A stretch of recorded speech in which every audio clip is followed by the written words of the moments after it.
Hello, आज के इस डेमोस्ट्रेशन में हम सीखने वाले हैं कि with the using of techniques we have learn, मतलब जो भी हमने टेक्निक्स अब तक सीखी हैं हमारे प्रीवियस सेशंस में, उन टेक्निक्स को, उन कॉन्सेप्ट्स को यूज़ करके, जो थ्योरी पार्ट हमने सीखा उन सारे कॉन्सेप्ट को यूज़ करके हम एक प्रॉपर फ्लावर पेंटिंग कैसे बनाते हैं। सो बेसिकली एक reference photo you can see on the top left side.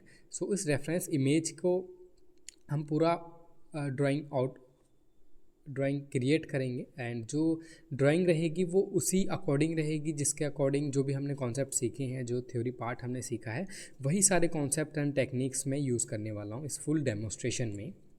So now I am using soft paper here, और बेसिकली हमने soft paper and volume surface, soft volume paper के ऊपर हमने already discuss कर लिया है कि क्या क्या डिफरेंसेस रहते हैं, क्या स्मूथनेस आती है निकल के, वो सॉफ्ट पेपर पर जो स्मूथनेस निकल के आती है, दोनों के अपने अपने क्या क्या एडवांटेज एंड डिसएडवांटेज हैं, वो हमने ऑलरेडी थोड़ा बहुत डिस्कस किया है। आगे आने वाले डेमोस्ट्रेशन में जब मैं प्रॉपर आपको पेंटिंग बना के दिखाऊंगा, ड्राइंग बना के क्रिएट करके दिखाऊंगा कि क्या क्या इफेक्ट बनते हैं और क्या क्या एडवांटेज एंड डिसएडवांटेज रहते हैं उस पूरी पेंटिंग को, पूरी ड्राइंग को कंप्लीट करने में, अपने अलग अलग दोनों सरफेसेस में, तो वो मेजर डिफरेंसेस हम देन तब देखेंगे। सो किसी भी रेफरेंस फ़ोटो, हम कोई भी हम आर्ट वर्क करें, पोर्ट्रेट करें, लैंडस्केप करें, फ्लावर पेंट करें, या फिर कुछ भी हम आउटपुट कोई भी हम रेफरेंस फ़ोटो ड्राइंग करें, उसके लिए जो बेसिक टेक्निक्स हैं, बेसिक जो स्टेप्स हम क्रिएट करते हैं, जो हम स्टेप्स यूज़ करते हैं अपनी ड्राइंग को और ज़्यादा रियलिस्टिक बनाने के लिए, उन स्टेप्स को मैं डिस्कस करता हूँ स्टेप बाय स्टेप। सो जो पूरी ड्राइंग का पार्ट है, या फिर कोई भी, मान लीजिए हम चारकोल मीडियम में वर्क कर रहे हैं, अगर हम वाटर कलर में वर्क करें या फिर ऑयल में वर्क करें, तो पूरे आर्ट वर्क को कंप्लीट करने के 3 स्टेजेस होते हैं, मेन 3 स्टेजेस होते हैं, मीन्स 3 लेयर्स में मोस्टली आर्टिस्ट जो हैं वो वर्क करते हैं। मेन जो फर्स्ट लेयर होती है वो उसको बोलते हैं ब्लॉकिंग, सेकेंड स्टेज जो होती है उसको बोलते हैं मॉडलिंग, एंड जो थर्ड होती है उसको हम बोलते हैं डिटेलिंग। सो अगेन ब्लॉकिंग, जैसे हम नाम से सीख पा रहे हैं, ब्लॉकिंग का जो पार्ट होता है, ब्लॉकिंग का मतलब ये होता है कि जो आर्टवर्क है जिस पर हमने आउटलाइन की है, मींस हमने आउटलाइनिंग के जो भी मेथड्स सीखे हैं अब तक, उससे मैंने पूरा एक आउटलाइन ड्रॉ किया है, फ्री हैंड आउटलाइन मैंने इस ड्राइंग में यूज़ किया है। आउटलाइन से मैंने ये सेशन शुरू किया है सो दैट जो आउटलाइनिंग में टाइम लगा उतना टाइम आपको वेट ना करना पड़े, और सॉरी, ये जो सीज़न है, जो सेशन है, वो कम्प्लीटली छोटे से छोटा रहे, जितना छोटा आपको लर्निंग सीखने के लिए ज़रूरी है उतना ही छोटा रहे। So back to the point, हम लेयर्स में डिस्कस कर रहे थे। फर्स्ट लेयर जो होती है वो होती है ब्लॉकिंग की, मींस जो पूरा आर्टवर्क है उसको हम एक पर्टिकुलर मिड टोन्स में ड्रॉ कर देते हैं, मिड टोन्स हम पूरे आर्टवर्क को दे देते हैं with the help of makeup brush and charcoal powder. Charcoal powder हम यूज़ कर रहे हैं कॉम्प्रेस चारकोल पाउडर, जो कि मैंने प्लेस किया हुआ है राइट हैंड साइड टॉप में, आप देख पा रहे होंगे वुडन बॉक्स में, एंड उस चारकोल पाउडर को मैं अप्लाई करता हूँ फर्स्ट लेयर में with the help of makeup brush, broad makeup brush. So अगर हमें एक ब्रॉड एरिया में जो चारकोल पाउडर है वो स्मज करना है, स्मूथनेस क्रिएट करनी है चारकोल पाउडर से, तो हम यूज़ करेंगे ब्रॉड ब्रश। अगर एक छोटा एरिया है वहाँ पर हमें यूज़ करना है चारकोल पाउडर, तो हम फ्लैट छोटा ब्रश का यूज़ कर सकते हैं, depending on the personal choice, depending on the area. अगर बड़ा एरिया है तो हमें एक बड़ा चारकोल ब्रश यूज़ करना होगा, लाइक फ्लैट ब्रश यूज़ करना होगा चारकोल को अप्लाई करने के लिए। नहीं तो छोटा एरिया है, जैसे अभी मैं स्टैम्प पेंट कर रहा हूँ, स्टैम्प्स का जो पार्ट है वहाँ पर मैं मिड टोन क्रिएट कर रहा हूँ। मिड टोन मैंने ऑलरेडी वैल्यू स्केल आपको बताया है, वैल्यू स्केल क्या होता है, फिर से मैं रिपीट करता हूँ।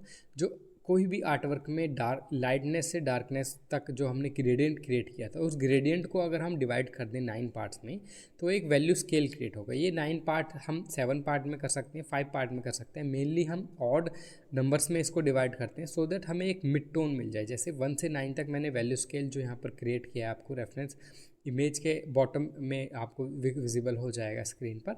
उसमें जो मिड टोन है वो मिड टोन आएगी 5 वैल्यूज़ की, जो 5 वैल्यूज़ है। सो अगेन वो मिड टोन हम पहले क्रिएट करते हैं, मिड टोन के बाद लाइटर टोन्स है हमारे पास 1 से 4 तक, एंड डार्कर टोन है 6 से 9 तक।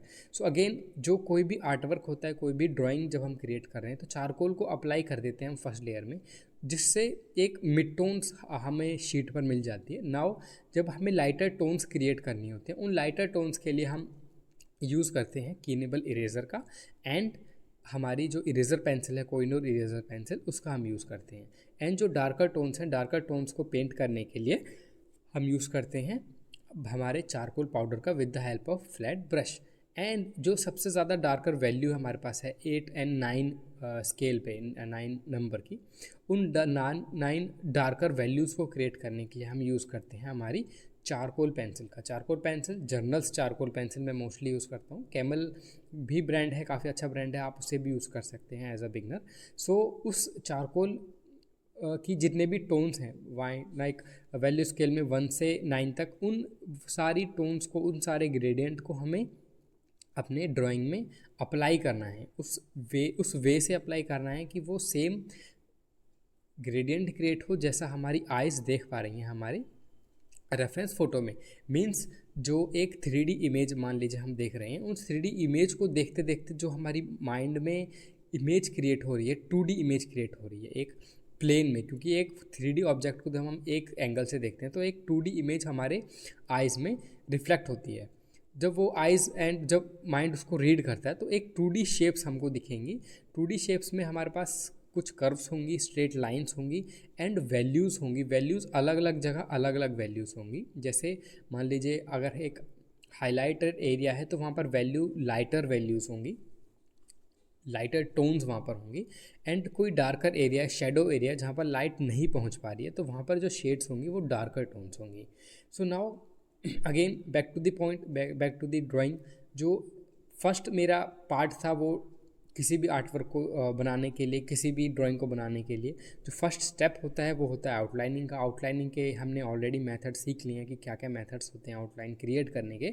देन जो सेकंड स्टेप होता है हमारा, वो होता है उस मिड टोन्स को क्रिएट करने हैं। मिड टोन्स एक फ्लैट मिड टोन देना, मतलब ब्लॉकिंग इन जो स्टेज होते हैं उस स्टेज पर एक फ्लैट टोन क्रिएट करना, सो दैट उस टोन से हम डेप्थनेस क्रिएट कर सकें with the help of darkness and the lightness. Means एक मिड टोन हमने दी 4 and 5 स्केल की हमारे with the help of makeup brush and charcoal powder, वो हमने मिड टोन दी।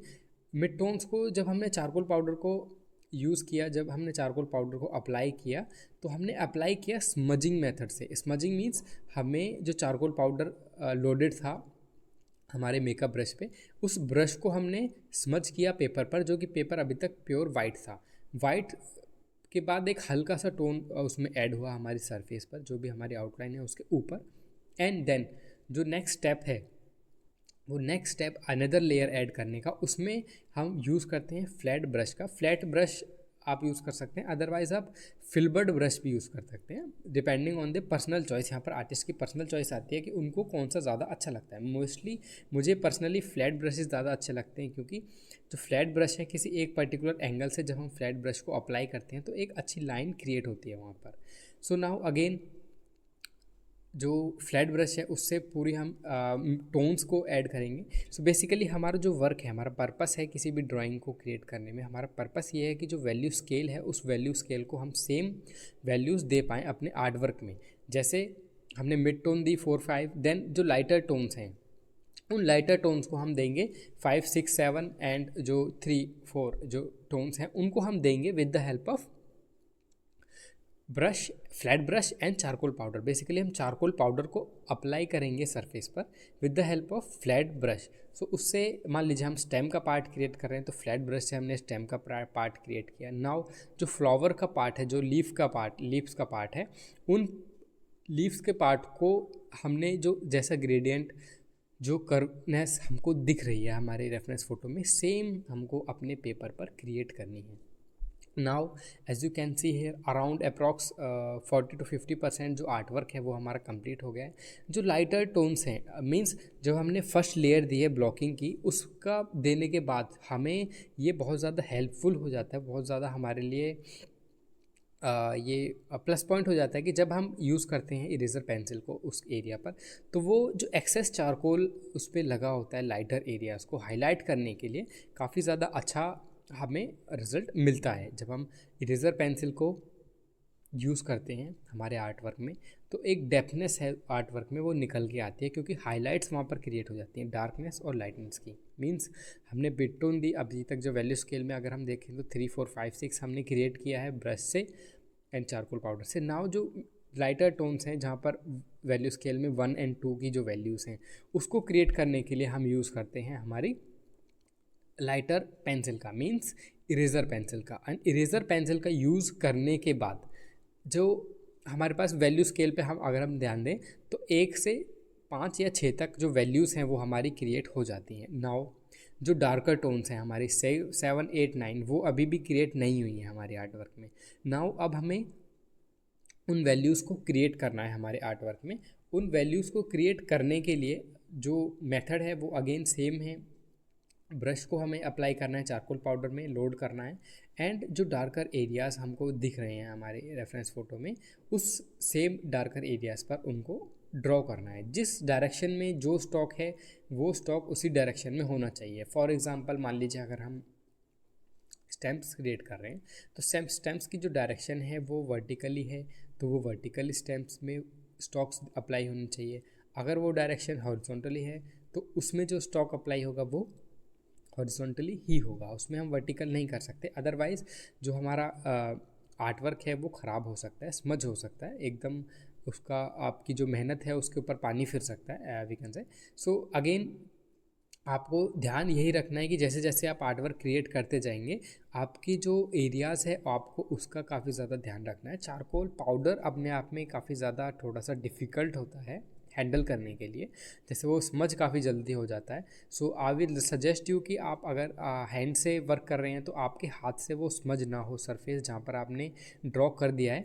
इसीलिए आप एक पेपर का यूज़ कर सकते हैं, उस अपने हाथ के नीचे पेपर रखें और देन आप आर्ट वर्क करें, सो दैट जो एरिया है वो स्मज ना हो। नाउ जो डार्कर टोन्स हैं हमारे पास वैल्यू स्केल में 1 2 3 4 5 6 7 तक हमारी क्रिएट हो गई हैं। उनको क्रिएट करने के बाद अब जो डार्कर टोन्स हैं 9 की हम बात करते हैं। 9 जो सबसे ज़्यादा डार्कर वैल्यूज़ हमारे पास अवेलेबल है टूल्स में वो है चारकोल पेंसिल। जर्नल्स की चारकोल पेंसिल मैं यूज़ कर रहा हूँ, एक्स्ट्रा चारकोल पेंसिल यूज़ कर रहा हूँ, एंड आप extra charcoal means extra soft pencil use कर रहा हूँ जिसको 6B के नेम से वो आती है। आप 4B भी यूज़ कर सकते हैं, completely depending on personal choice, क्योंकि इन डायरेक्शन में उस ज़्यादा डार्कनेस में ज़्यादा डिफरेंस नहीं होता है।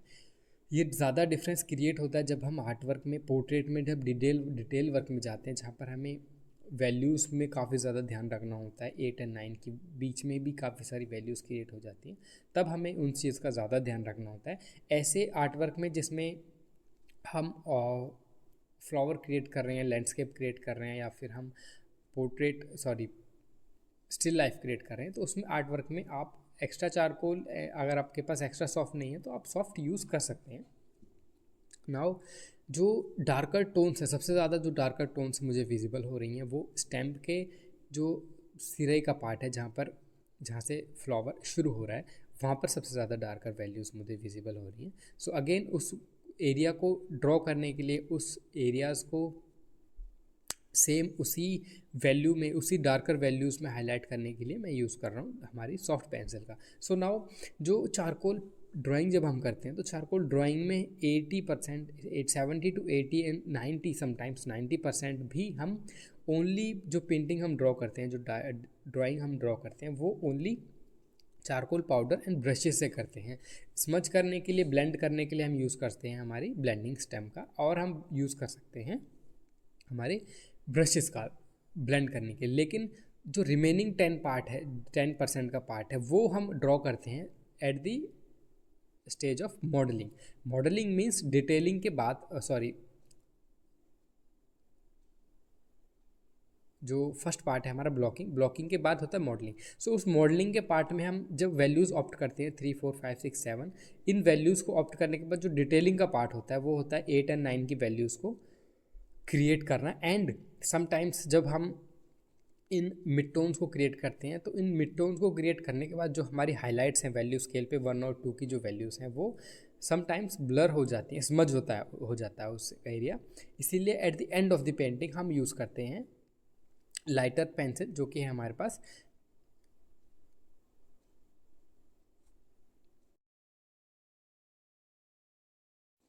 Eraser pencil. सो उस इरेज़र पेंसिल से हाइलाइट्स जो हैं हम उसको ड्रॉ करते हैं at the end of the painting, end of the drawing. So again मैं रिपीट कर देता हूँ प्रोसेस। फर्स्ट हमारा रहता है मॉडलिंग का, सॉरी ब्लॉकिंग का। ब्लॉकिंग के बाद रहता है हमारा मॉडलिंग का। ब्लॉकिंग में हम एक मिड टोन्स क्रिएट करते हैं जिसमें जो एरिया है, जो हमारी ड्राइंग का एरिया है, उसको हमें कम्प्लीटली कवर करना होता है हमारे चारकोल पाउडर से। देन मॉडलिंग के पार्ट में हम हाइलाइट्स क्रिएट करते हैं। हमारी वैल्यू स्केल पे जो वैल्यू 1 एंड वैल्यू 2 है उसको हम हाईलाइट करते हैं with the help of kneadable eraser and हमारी जो लाइटर पेंसिल है eraser pencil. So kneadable eraser मैंने इस ड्राइंग में आर्ट वर्क में यूज़ नहीं किया क्योंकि यहाँ पर जो हाइलाइट्स हैं वो काफ़ी ज़्यादा वाइट है, मीन्स जो फ्लावर है वो यहाँ पर अपने आप में वाइट है। ये मैंने जो रेफरेंस फ़ोटो लिया है वो इसीलिए लिए so that you will know कि किसी भी वाइट सरफेस को हम कैसे ड्रॉ करते हैं। तो इस वाइट फ्लावर है हम ड्रॉ कर रहे हैं, तो इस वाइट फ्लावर में जो शेडोज़ पार्ट हैं हम ओनली उसी को क्रिएट कर रहे हैं, और जो वाइट सरफेस है पेपर का वो ही वाइट सरफेस यहाँ पर रहने वाला है सो दैट जो वाइट हाइलाइट्स हैं वो क्लियरली विजिबल होती रहें। So again now first part में हम ड्रॉ करते हैं हमारे ब्लॉकिंग का। देन होता है मॉडलिंग का। मॉडलिंग के पार्ट में हम जो हमारी मिड टोन्स हैं एंड जो